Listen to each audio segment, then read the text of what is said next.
Good morning, everyone. I am very glad to appear in a class as a math teacher. I am Samir Dal. Today I am going to teach about the topics limit. यो च्याप्टरबाट हामी limit भन्ने chapter प्रयोग गर्न पढ्न गइरहेका छौँ।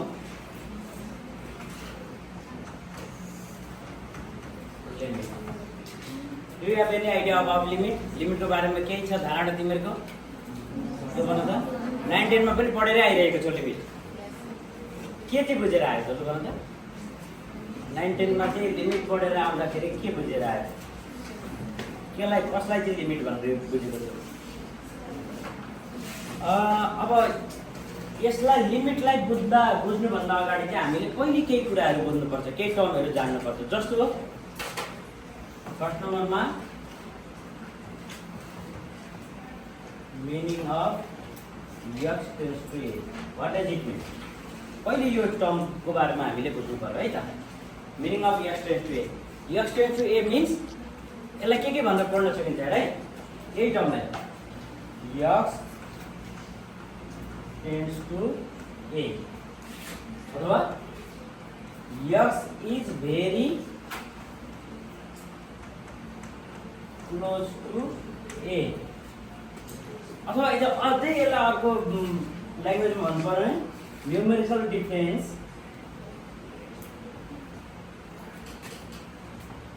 Between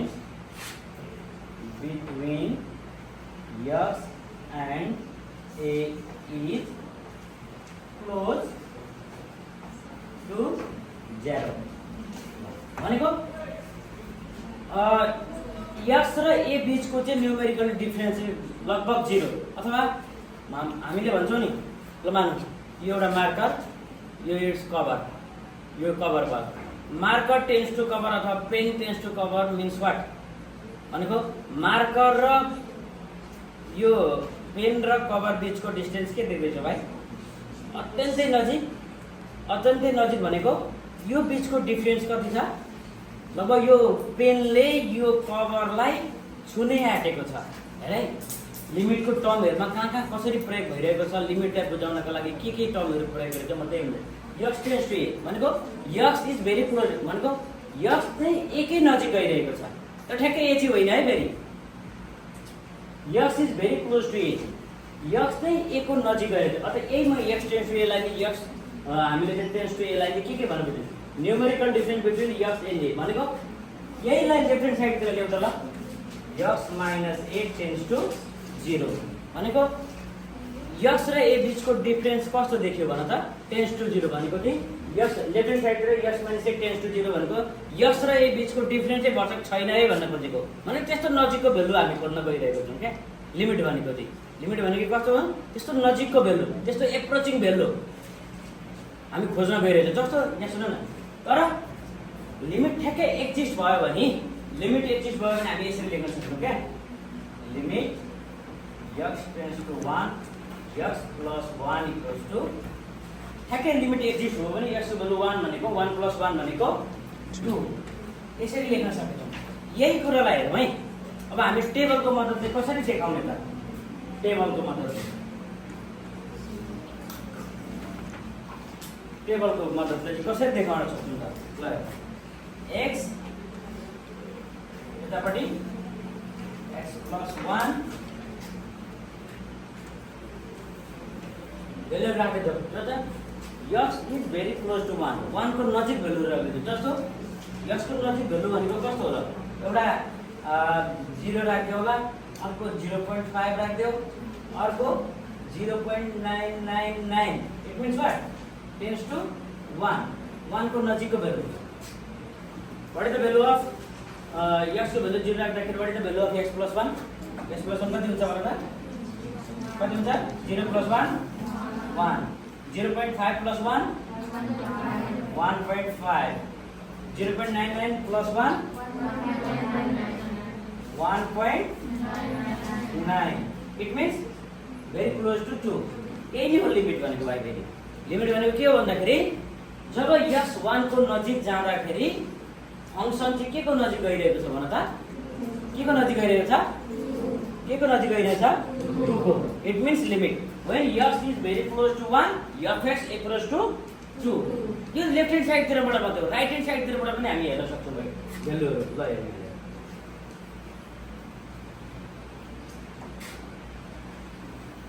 ल यहाँ है जस्तो 1 को नजिकका भ्यालुहरु मलाई भन्दियो त यहाँनिरबाट यहाँ ल मानौ यहाँ 2 राख्नु होला यहाँनिर चाहिँ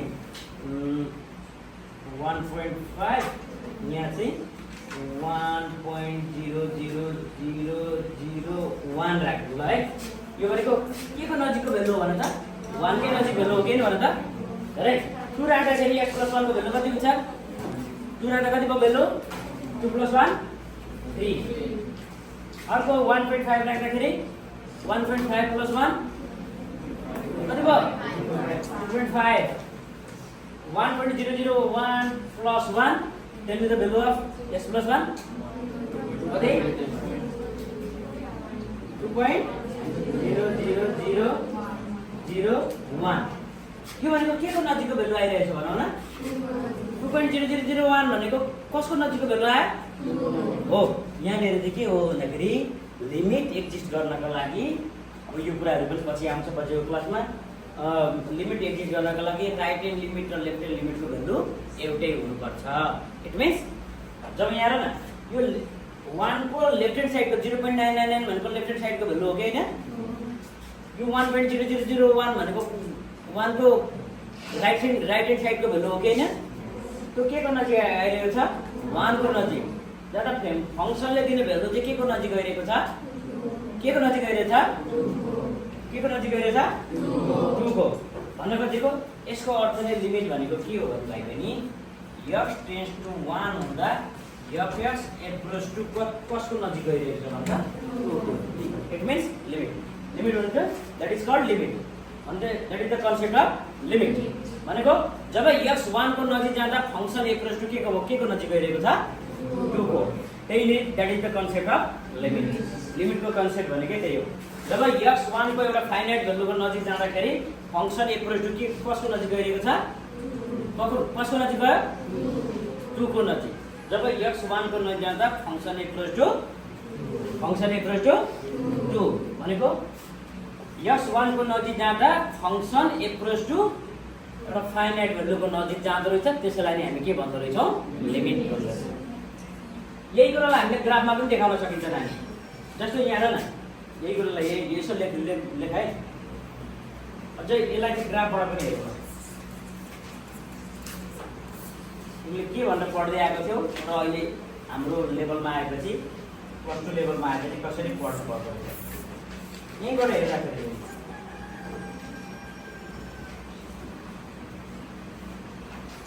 x 1 को नजिक जाँदा 1 लाई एक्ज्याक्टली 1 नै राखौँ न फंक्सनले दिने भ्यालु कसको नजिक आउँदो रहेछ भने त कसको नजिक 1 कमा 2 यसलाई ग्राफबाट पनि देखाउन सकियो तर यसमा के देखियो भने right hand limit left hand limit function भ्यालुका कुराहरु पनि इक्वलको कुराहरु आए अब यी कुराहरु अब राइट ह्यान्ड लिमिट हुँदा के लेफ्ट ह्यान्ड लिमिट हुँदा के फंक्सन भ्यालु इक्वल हुँदाखेरि कस्तो कन्डिसन के कुराहरु आउँछ यो ग्राफको आधारमा अब यसैलाई म भाइ बहिनी एउटा ज्योमेट्रिकल मिनिङ चाहिँ कस्तो हुन सक्ला तिमी सबैले बुझ्ने गरी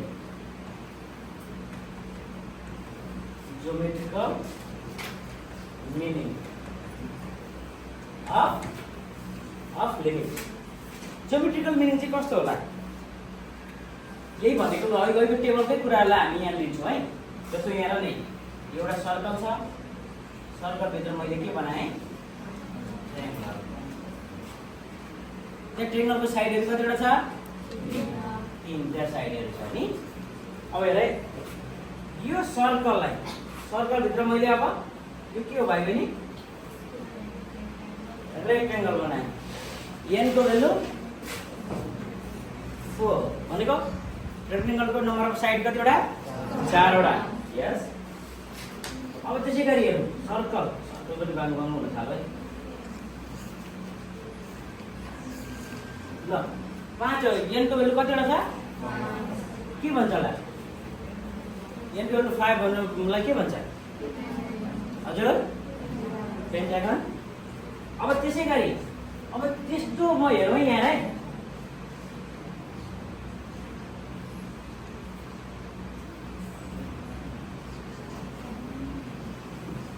n को भ्यालु कति भयो कति भयो मानौँ न n को भ्यालु चाहिँ इन्फिनिटी नै जस्तो त्यत्रो धेरै राख्दिउँ अरे क्या भनेको नम्बर अफ साइड त्यति धेरै बढाइदिउँ। अब मलाई भन्दै भाइ बहिनी यो ट्रायङ्गलको एरिया जति छ सर्कलको एरियाको भन्दा सानो छ कि छैन भन त? यो रेक्टेङ्गलको एरिया चाहिँ सर्कलको एरियाको यसको तुलनामा नजिक गइरहेको छ कि छैन?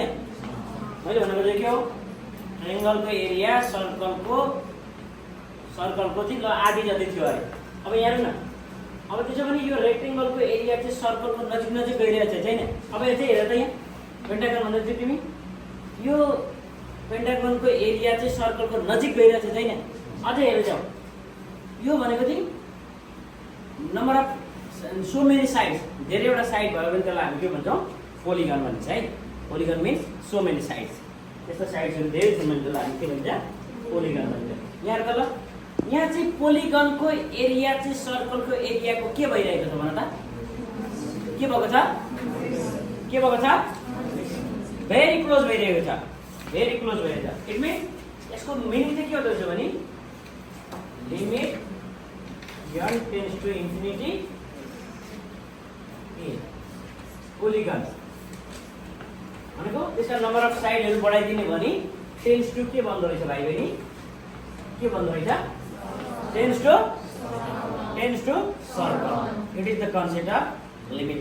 यही नै के हो त भन्दाखेरि लिमिटको कन्सेप्ट हो ज्योमेट्रिकल मिनिङ भनेको जब n को भ्यालु बढाउँदै गयो भनेको नम्बर अफ साइडहरू बढाउँदै गयो भने चाहिँ पोलिगन चाहिँ के हुँदो रहेछ नानी?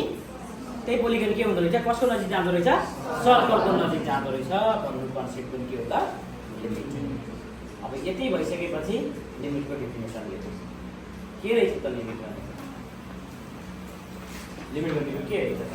अब मात्रै डेफिनेसन यो बनायो हेरे सबैले लेख्यो यो यसको अर्थ बुझ। जब पोलिगनका नम्बर अफ साइडहरू बढाउँदै गइन्छ त्यो चाहिँ के को नजिक जाँदो रहेछ? सर्कलकै नजिक पुग्दो रहेछ भनेको यति कुरो बुझ।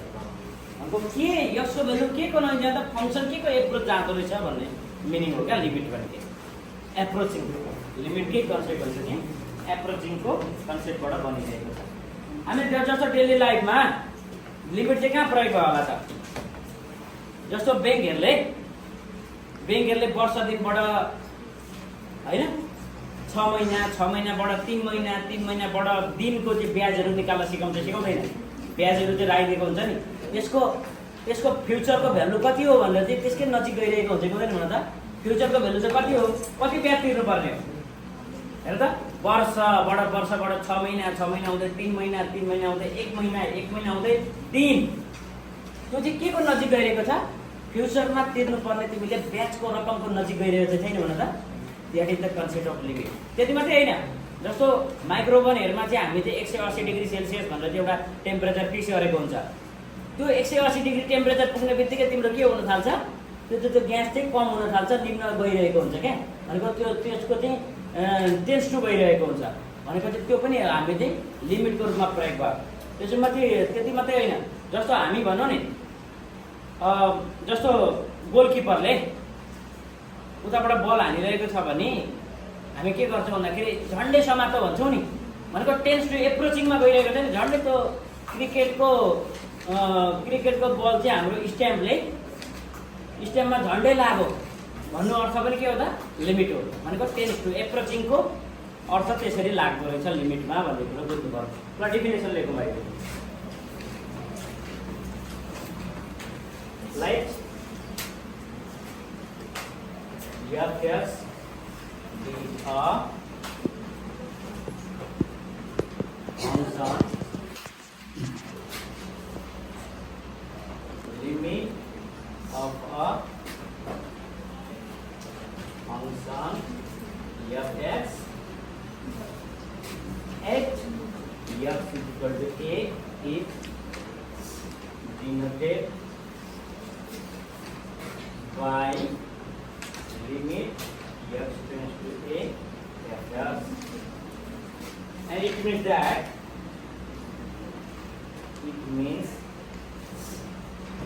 that when x approach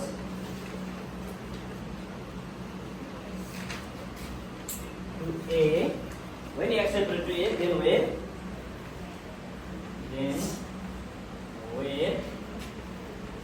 fx approach to finite value होला पनि भन्न खोजेको के भन्दाखेरि ल let fx be a function, fx भनेको के रहेछ फंक्सन रहेछ limit of a function fx at x is equal to a is denoted by limit x tends to a fx कसरी पढ्ने रे यसलाई यो टर्मलाई बनाउन सबले tell me के भन्ने limit of a function fx at x equals to a is denoted by limit x tends to a fx यसको अर्थ चाहिँ के त अघि हामीले भनेको it means that when x equal to a जब x चाहिँ a को नजिक जान्छ then where fx approach to finite value fx चाहिँ कसको नजिक जान्छ अरे एउटा फाइनाइट को भ्यालुको नजिक जान्छ भन्नु नै के रहेछ त लिमिट रहेछ ल थ्यांक यू दिस